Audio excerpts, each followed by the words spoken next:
Bismillahirrahmanirrahim. Video kita kali tu kita nak tahu nun mati dan tanwin macam ni ditulis dalam Al-Quran kita. Resam Usmani ada 2 igi aja caranya ditulis.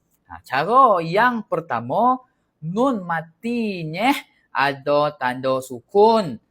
Mun tanwin atas, tanwin di bawah, selari. Apa maksud selari? Ujungnya sama. Ujung nak kasi ujung bucunya sama. Ya maksud selari.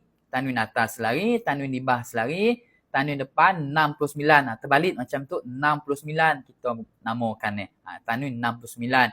Tu adalah tulisan nun mati dan tanwin yang pertama. Mun kita membaca Al-Quran, kita jumpa nun mati yang ada tanda sukun, kita jumpa tanwin yang selari, tanwin atas, tanwin di bawah selari, tanwin depan 69, pasti confirm nun mati ataupun tanwin tu kita akan jelaskan sidak tu. Faham si? Di mana hanya ada segi aja hukum di ribah nun mati dan tanwin tu. Hukumnya adalah izhar halki. Jadi hanya izhar halki aja yang menggunakan penulisan yang pertama tu. Ada hukum yang special lagi iaitu hukum izhar mutlak. Bermakna ada dua lah. Izhar halki dan juga izhar mutlak. Manakala penulisan yang kedua adalah nun matinya si ada tanda sukun. Mun tanwinnya si selari tanwin atas, si selari tanwin di bawah, si selari. Apa maksud si selari? Ujungnya si sama. Ada kan ujung ujungnya si sama. Nak ialah kita madah tanwin si selari.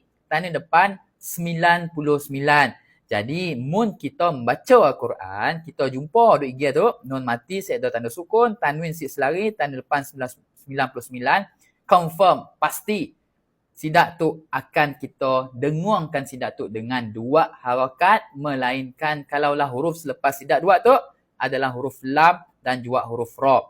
3 igi aja hukum yang menggunakan tulisan yang kedua tu. Hukum yang pertama iqlab, yang kedua idgham dan yang ketiga ikhfa hakiki. Itulah penulisan nun mati dan tanwin dalam Al-Quran kita. Jadi sebar-sebarkanlah pelajaran kita. Siapa-siapalah kita kenal, share lah. Moga-moga kita sama-sama pandai insya-Allah. Assalamualaikum warahmatullahi taala wabarakatuh.